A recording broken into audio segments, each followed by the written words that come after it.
అంటే మనం జనరల్గా ఎవ్రీ ఇయర్ బడ్జెట్ అనేది కామన్గా పెడతా ఉంటారు. ఈ బడ్జెట్ ఒక ప్రత్యేకమైనటువంటి బడ్జెట్. ఎందుకు చెప్తున్నాను అంటే ఒక రెవల్యూషనరీ థాట్ ఉంది ఇందులో. ముఖ్యంగా అది ఎక్స్ప్లెయిన్ చేస్తాను ఏంటి అనేది. మొట్టమొదటిగా ఈ బడ్జెట్ని ప్రవేశపెట్టినటువంటి నిర్మలా సీతారామన్ గారికి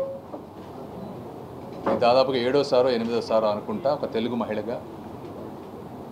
బడ్జెట్లు ఎవ్రీ ఇయర్ పెట్టాలంటే విపరీతమైన వర్క్ ఉంటుంది. మేము సహాయ మంత్రులుగా ఉన్నప్పుడే ఎంతో వర్క్ ఉంటుంది. అలాంటిది ఎవ్రీ ఇయర్ ఈ ఫైనాన్స్ లార్జ్ బడ్జెట్ ప్రవేశపెట్టడం అనేది కత్తి మీద సాము లాంటిది. దాన్ని తెలుగు మహిళగా వారు సమర్థవంతంగా నిర్వహిస్తూ ఉన్నారు. రెండోది, వారు మొదలుపెట్టినప్పుడు దేశం అంటే మట్టి కాదోయ్ మనుషులోయే అనే విధంగా మొదలుపెట్టారు. అంటే ఆ వాక్యానికి కరెక్ట్గా సరిపోయేటువంటి బడ్జెట్ ఇది.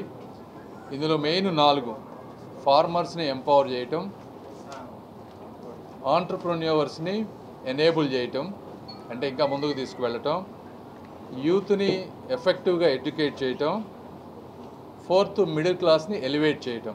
ఈ 4 మెయిన్ ఆబ్జెక్టివ్స్ ఉన్నాయి. ఫస్ట్ తీసుకుంటే ఫార్మర్ని ఎంపవర్ చేయటం అంటే ఇంతకు ముందు వరకు మనకి దాదాపు 3 లక్షలు కిసాన్ క్రెడిట్ కార్డు కింద వచ్చేది. దాన్ని 5 lakhs వరకు ప్రొవైడ్ చేశారు. ఇది దాదాపు 8 కోట్ల ఫార్మర్స్కి కానీ, ఫిషర్మెన్కి కానీ, డైరీ ఫార్మర్స్కి కానీ ఉపయోగపడుతుంది. ఇందులో ఇంట్రెస్ట్ రేట్ వచ్చేటప్పటికి 4%, అంటే అత్యంత తక్కువ. రెండోది, ఒక 100 అగ్రికల్చరల్ డిస్ట్రిక్ట్స్ని అంటే ప్రధానమంత్రి మోదీ గారు జనరల్గా ఒక సమస్య ఉన్నప్పుడు దాన్ని గుర్తించి దాన్ని ఒక మిషన్ మోడ్లో వర్క్ చేస్తారు. ఏ విధంగా యాస్పిరేషనల్ డిస్ట్రిక్ట్స్ని ఫస్ట్ ఐడెంటిఫై చేసి ఆ యాస్పిరేషనల్ డిస్ట్రిక్ట్స్లో స్కూల్స్ కానీ, రోడ్స్ కానీ, ఇంకోటి కానీ ఏ విధంగా అన్ని సౌకర్యాలు కలుగజేస్తారో అదే విధమైనటువంటి మిషన్ మోడ్లో పూర్ పర్ఫార్మింగ్గా ఉండేటువంటి 100 డిస్ట్రిక్ట్ ఎక్కడైతే ఈల్డ్ తక్కువ ఉంది, ఒకవేళ ఈల్డ్ ఉన్నా కూడా మార్కెట్ ఆపర్చునిటీస్ లేకుండా రైతులకు మేలు జరగటం లేదో ఇలాంటి 100ని గుర్తుపెట్టి ఎండ్ టు ఎండ్ అంటే సీడ్ క్వాలిటీ నుంచి పెంచడం కానీ, లేకపోతే మోడర్న్ ఇరిగేషన్ టెక్నిక్స్ ప్రొవైడ్ చేయటం కానీ సబ్సిడీస్ ద్వారా, తర్వాత వచ్చిన క్రాప్ని ఎఫెక్టివ్ మార్కెటింగ్ లింకేజెస్ చేయటం కానీ, ఈ ఎండ్ టు ఎండ్ చేయటంలో ఒక 100 డిస్ట్రిక్ట్స్ని తీసుకున్నారు. దానికి ధన్ ధాన్య కృషి యోజన అని పేరు పెట్టి, ఇవి 2 కూడా మేజర్ మిషన్స్ ఫార్మర్స్కి వచ్చేటప్పటికి. ఇవన్నీ కాకుండా ఇంకా చాలా వేరే ఉన్నాయి, బట్ అవన్నీ మైనర్. బట్ ఈ 2 మేజర్ ఇష్యూస్ ఫార్మర్స్ని ఎంపవర్ చేసే విధంగా. తర్వాత సెకండ్ వచ్చేటప్పటికి, ఇది నేను ఇందా చెప్పినట్టు ఒక రెవల్యూషనరీ బడ్జెట్ అని ఎందుకు అంటున్నానంటే, జనరల్గా ఒక కన్జ్యూమర్కి, ఒక మధ్యతరగతి వ్యక్తికి కష్టపడి వర్క్ చేసి లేదా కష్టపడి బిజినెస్ చేసి జాబ్ ద్వారా కానీ బిజినెస్ ద్వారా కానీ ఇన్కమ్ వచ్చినప్పుడు విపరీతంగా ట్యాక్సులు కట్టాలంటే బాధాకరం. ఎందుకంటే ట్యాక్స్ డబ్బులు ఎప్పుడైతే మన దగ్గర నుంచి గవర్నమెంట్కి వెళ్తుందో గవర్నమెంట్లో అందరూ కూడా సఫిషియెంట్గా పనిచేసేటువంటి పరిస్థితి ఉండదు, కరప్షన్ కూడా ఉండేటువంటి పరిస్థితి ఉంటుంది. ఎప్పుడైతే కన్జ్యూమర్ దగ్గర ఎక్కువ డబ్బు ఉంటుందో తనకు ఏది కావాలో ఆ ప్రోడక్ట్ని కొనుక్కోగలుగుతాడు. అంటే ఆ ప్రోడక్ట్కి డిమాండ్ పెరిగిందంటే స్మాల్ బిజినెస్లన్నీ కూడా అద్భుతంగా ఉంటాయి. స్మాల్ బిజినెస్ ఓనర్స్ వాళ్ళు కాస్ట్ కంట్రోల్ని ఎఫెక్టివ్గా చేసుకోగలుగుతారు, ఎంప్లాయ్మెంట్ని క్రియేట్ చేసుకోగలుగుతారు. అంటే యాక్చువల్గా నేను పార్లమెంట్లో ఉన్నప్పుడు నిర్మలా సీతారామన్ గారు ఇది అనౌన్స్ చేశారు 12 lakhs. అంటే నేను నమ్మలా, ఏదో సంథింగ్ ఈజ్ మిస్సింగ్ అని. 12 లక్షల వరకు ట్యాక్స్ లేకుండా ఎలా చేస్తారు అనేది. అంటే దాదాపుగా 1,00,000 కోట్ల రూపాయలు నష్టం జరుగుతున్నా కూడా ఇప్పటి వరకు తీసుకున్న one of the best decision అని నేను పర్సనల్గా ఫీల్ అవుతున్నాను. ఈ రోజున అందరూ కూడా దేశం అంతా కూడా హర్షిస్తూ ఉంది. అది ఒక నంబర్ 1 బెనిఫిట్. రెండో బెనిఫిట్ వచ్చేటప్పటికి, ఇప్పుడు ట్యాక్స్ కట్టాలంటే కష్టపడి చాలని జీతాలు, ఖర్చులు పెరిగినటువంటి పరిస్థితుల్లో కొంతమంది ట్యాక్సులు కట్టకుండా కూడా జరుగుతూ ఉంది.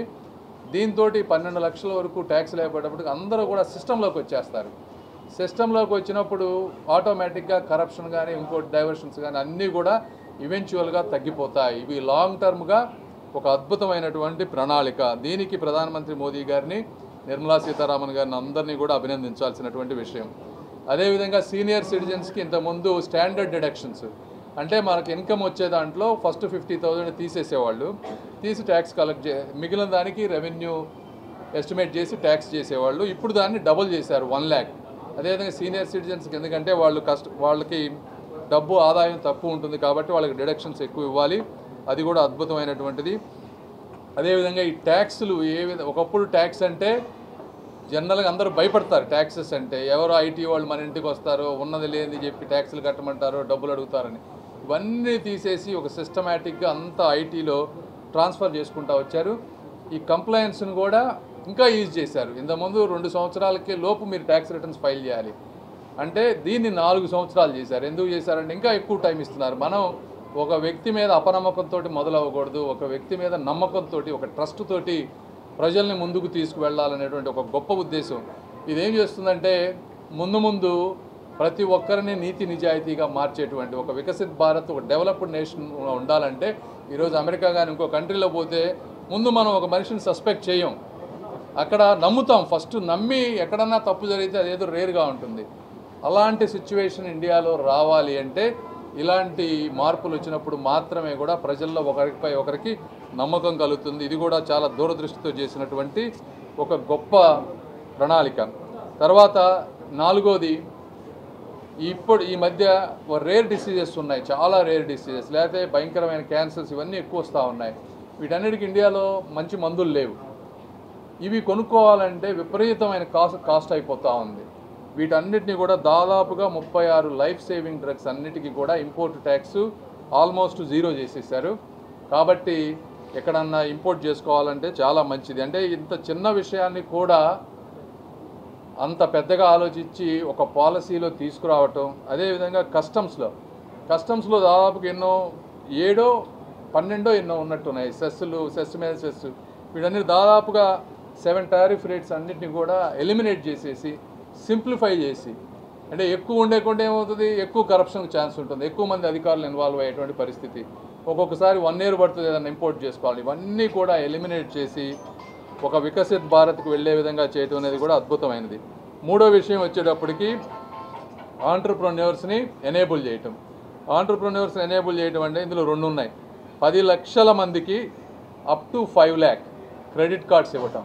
అంటే వాళ్ళకి మంత్లీ గబక్కన ఏదన్నా క్యాపిటల్ కావాలంటే అక్కడ ఇక్కడ ఎక్కువ వడ్డీలకు తీసుకోకుండా క్రెడిట్ కార్డ్ పెట్టుకొని 5 లక్షల లోపు తీసుకొని ఇచ్చే విధానం కానీ, అదేవిధంగా ఇంకా కొద్దిగా నెక్స్ట్ లెవెల్ ఆంటర్ప్రెన్యూర్స్ ఉన్నారనుకోండి, వీళ్ళని ఒక 5 లక్షల మందిని ఐడెంటిఫై చేసి వాళ్ళకి ఒక్కొక్కళ్ళకి 2 కోట్ల రూపాయల వరకు కూడా సెక్యూరిటీ కొలాటరల్ లేకుండా లోన్ ఇవ్వటం. ఎందుకు అంటే ఈ రోజున ఎంప్లాయ్మెంట్ క్రియేట్ అవ్వాలంటే కేవలం గవర్నమెంట్ ఎంప్లాయ్మెంట్ మాత్రమే ఎంప్లాయ్మెంట్ క్రియేట్ అవ్వదు.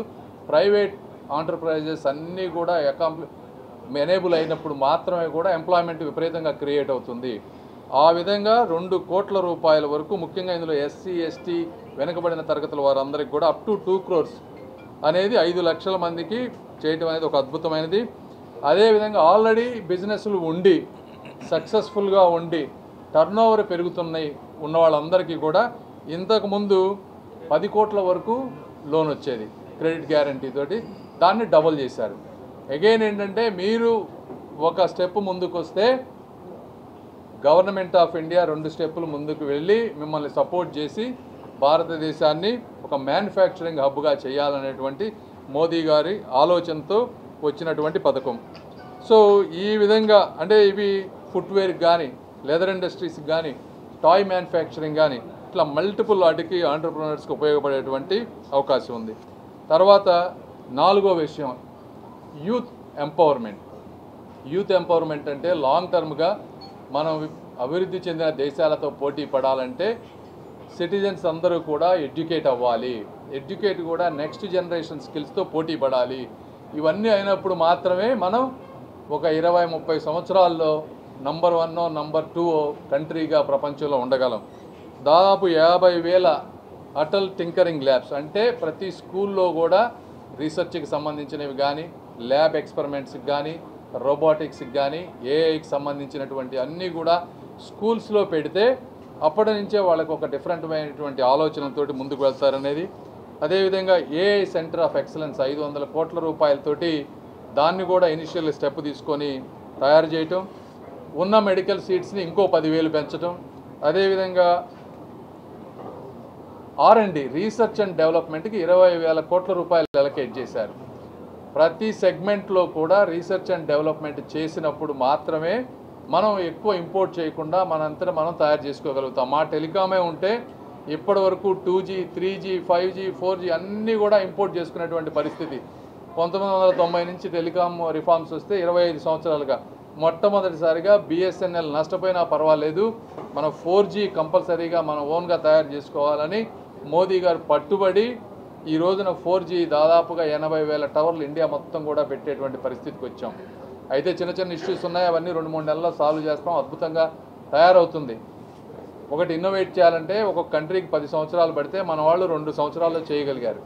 ఈ 20,000 కోట్ల రూపాయల R&D ఎక్స్పెండిచరు అంటే డిఫరెంట్ అక్కడ 500, అక్కడ 1000, అక్కడ 500 ఎక్కడెక్కడైతే స్ట్రాటజిక్గా భారతదేశానికి డిఫెన్స్ కానీ న్యూక్లియర్ రియాక్టర్స్ కానీ అవసరమో వాటన్నిటిలో కూడా 20,000 కోట్ల రూపాయలతో పెట్టి మనం కూడా రీసెర్చ్లో ముందుంటాము, ఇన్నోవేషన్లో ముందుంటాము అనేటువంటి ఒక పక్కా ప్రణాళికతో లాంగ్ టర్మ్ వెళ్తూ ఉన్నారు. ఇవన్నీ కాకుండా ఇంకా చాలా ఉన్నాయి. ఇప్పుడు సపోజు ఈ జల్ జీవన్ మిషన్ ఉంది. జల్ జీవన్ మిషన్ వచ్చేటప్పటికి యాక్చువల్గా ఆ పథకం ఎండ్ అయిపోవాలి, ఎందుకంటే వేరే రాష్ట్రాలన్నీ కూడా అందరికీ నీటి కుళాయిలు ఇచ్చేశారు. మన రాష్ట్రంలో 14,000 కోట్ల రూపాయలు మన జగన్మోహన్ రెడ్డి గారు ఉన్నప్పుడు ఇస్తే ఆయన మ్యాచింగ్ ఒక 6,000 కోట్ల రూపాయలు చేస్తుంటే దాదాపుగా 20,000 కోట్ల రూపాయలతో ప్రతి ఇంటికి నీటి కుళాయి వచ్చేది. ఆయన కాకపోతే 1,000-1,500 కోట్ల రూపాయలు ఖర్చు పెట్టి 12,000 కోట్ల రూపాయల జల్ జీవన్ మిషన్ నిధులను వాడుకోనియకుండా చేశారు. అప్పుడు మళ్ళీ చంద్రబాబు గారు వెళ్ళి ఇది మా స్టేట్లో ఇబ్బందిగా ఉందని మళ్ళీ అడిగితే దాన్ని కూడా 2028 వరకు కూడా ఎక్స్టెండ్ చేశారు, జల్ జీవన్ మిషన్ను వాడుకునేటువంటి పరిస్థితి. అయితే ఇప్పుడు బడ్జెట్ ఎస్టిమేట్స్ అన్నీ పెరిగిపోయినాయి, ఎంత చేయగలమో అవన్నీ చేసుకుంటూ వస్తాం. మన రామ్మోహన్ నాయుడు గారు డైనమిక్ మినిస్టర్ ఉన్నటువంటి ఎయిర్పోర్ట్స్ దాదాపుగా 120 న్యూ ఎయిర్పోర్ట్స్కి ప్లాన్ చేస్తూ ఉన్నారు. అదేవిధంగా మ్యారిటైమ్ డెవలప్మెంట్ ఈ షిప్ కోస్టల్ యార్డ్లు ఎక్కడైతే ఉందో దాదాపు 25,000 కోట్ల రూపాయలు దానికి ఒక ఫండింగ్ ఉంది. అదేవిధంగా డే కేర్ సెంటర్ ప్రతి డిస్ట్రిక్ట్ హెడ్ హాస్పిటల్లో క్యాన్సర్ కేర్ సెంటర్స్ని ఒకటి ఎస్టాబ్లిష్ చేయాలని చూస్తూ ఉన్నారు. ఇది కాకుండా ఇన్సూరెన్స్ FDIలో ఇన్సూరెన్స్ ఇంతకుముందు 70-75% ఉండే దాన్ని 100% చేస్తూ ఉన్నారు. ఎందుకు చేస్తూ ఉన్నారు అంటే ఇంటర్నేషనల్ కంపెనీస్ ఎక్కువ మంది ఇన్సూరెన్స్ కంపెనీలు కంట్రీలోకి వస్తే కాంపిటీషన్ పెరుగుతుంది. ఇన్సూరెన్స్ కంపెనీల మధ్య కాంపిటీషన్ పెరిగినప్పుడు పాలసీ రేట్లు తగ్గుతాయి, వాళ్ళ ఎక్స్పెండిచర్ని కంట్రోల్ చేసుకోగలుగుతారు, ఎఫెక్టివ్ సర్వీసెస్ సిటిజన్స్కి ప్రొవైడ్ చేస్తారు. దానివల్ల మనం పెద్దగా నష్టపోయేది ఏమీ లేదు కాబట్టి దాన్ని కూడా దూరదృష్టితో ఆలోచించి 100% FDI చేశారు.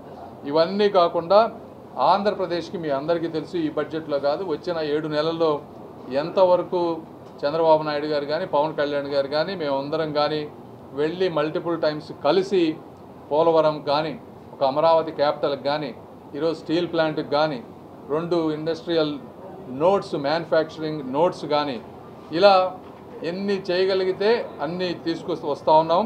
ఇవన్నీగా వాటన్నిటికీ కూడా ఈ ఇయర్ బడ్జెట్లో ఎంత అవసరమో అంత పార్ట్స్ ఎలకేట్ చేశారు.